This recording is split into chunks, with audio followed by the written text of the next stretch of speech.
I hope you all are doing great. Welcome back to our channel Aglasem Schools. Today we will be covering the last exercise of chapter 8, that is quadrilaterals. So starting with the exercise 8.2, our first question says ABCD is a quadrilateral in which P, Q, R and S are midpoints of the sides AB, BC, CD and DA. AC is a diagonal. We have to show that SR is parallel to AC and SR is half of AC. So in triangle ACD, S is a midpoint of DA which is given to us and R is a midpoint of DC which is also given to us. So therefore SR parallel to AC and SR is a half of AC, that is midpoint theorem. Moving to a second part which says PQ is equal to RS. Again taking triangle ACD, P is the midpoint of AB, Q is the midpoint of BC. These two is given to us. Further, PQ is equal to AC and PQ is a half of AC. Again, applying the midpoint theorem. Further, PQ is parallel to SR and PQ is equal to SR.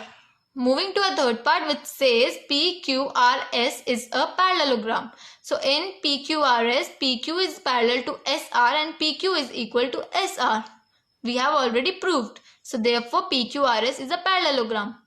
Moving to a second question which says ABCD is a rhombus and PQR and S are the midpoints of sides AB, BC and CD and DA. We have to show that quadrilateral PQRS is a rectangle. So in triangle ABC, P is the midpoint of AB, Q is the midpoint of BC which is given to us. Therefore PQ is parallel to AC and PQ is half of AC. That is again applying midpoint theorem. Similarly, in triangle ACD, S is the midpoint of AD and R is the midpoint of CD. Again, SR is parallel to AC and SR is a half of AC. Again applying the midpoint theorem. From the equation 1 and 2, PQ parallel to RS and PQ is equal to RS. Hence PQRS is a parallelogram. Similarly in triangle BCD, that is BCD, in this triangle Q is the midpoint of BC and R is the midpoint of CD. This is given to us. So QR is parallel to BD. Again applying midpoint theorem. Further QN parallel to LM and LQ parallel to MN, that is PQ parallel to AC. Angle LMN equals to angle LQN, that is each 90. Moving to our third question which says ABCD is a rectangle and PQRS are midpoints of sides AB, BC, CD and DA. Show that the quadrilateral PQRS is a rhombus. In triangle ABC, in this triangle P is the midpoint at AB and Q is the midpoint at BC which is given to us. Therefore PQ and AC are perpendicular. Therefore PQ is parallel to AC and PQ is half of AC through midpoint theorem. Similarly in triangle ACD, S is the midpoint of AD and R is the midpoint of CD. Again BR is parallel to AC and SR is half of AC, that is midpoint theorem. From both the equation we have got PQRS is a parallelogram. Similarly in triangle BCD, Q is the midpoint of BC and R is the midpoint of CD which is given to us. So QR is a half of BD. Again midpoint theorem, and therefore AC is equal to BD, that is diagonal of rectangle are equal.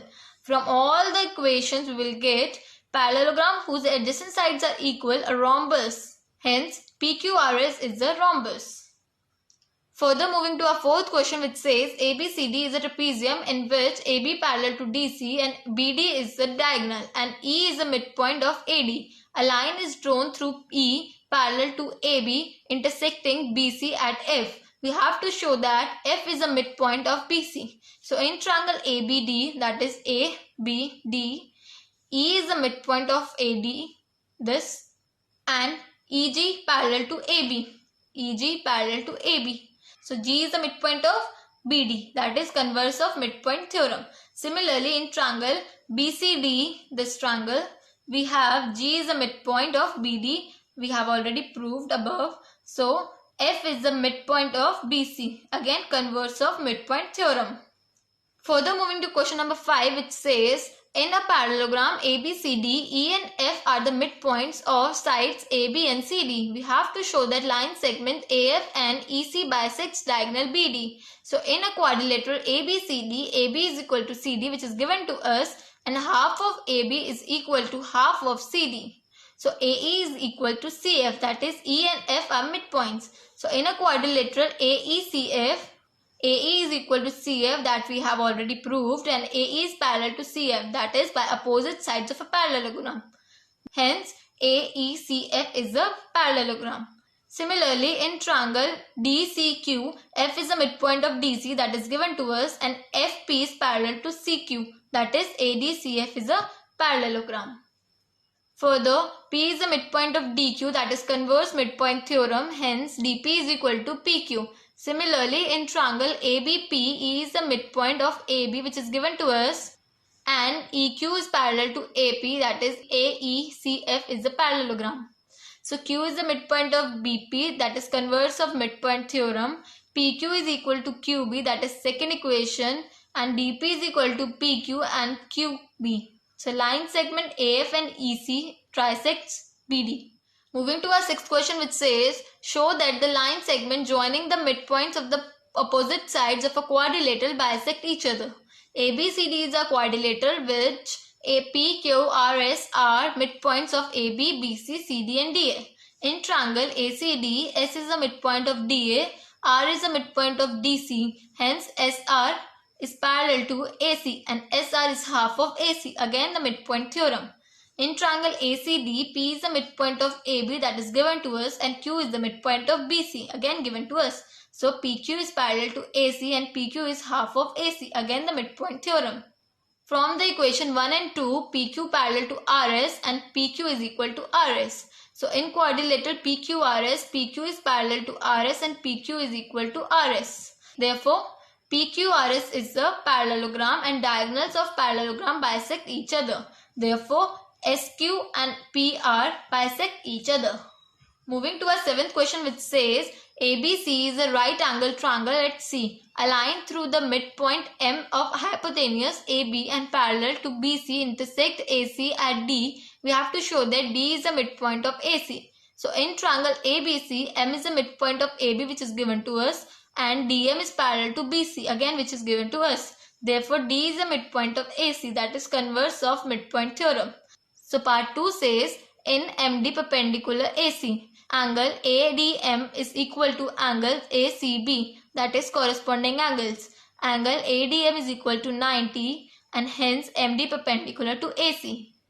So third part says CM is equal to MA is equal to half of AB. So in triangle AMD and triangle CMD, AD is equal to CD, we have already proved, and angle ADM is equal to angle CDM, that is each 90, this, and DM is common. So therefore, triangle AMD concrete to triangle CMD, that is by SAS property. So AM is equal to CM by CPCT, but AM is half of AB, which is given to us. Therefore, CM is equal to AM, that is equals to half of AB. So this is all from this exercise, guys. If you have any query or any doubt related to any of the question, please put your query in the comment section below. For regular updates and information, please subscribe to our channel Aglasem Schools. We wish you a safe life and do take care of yourself.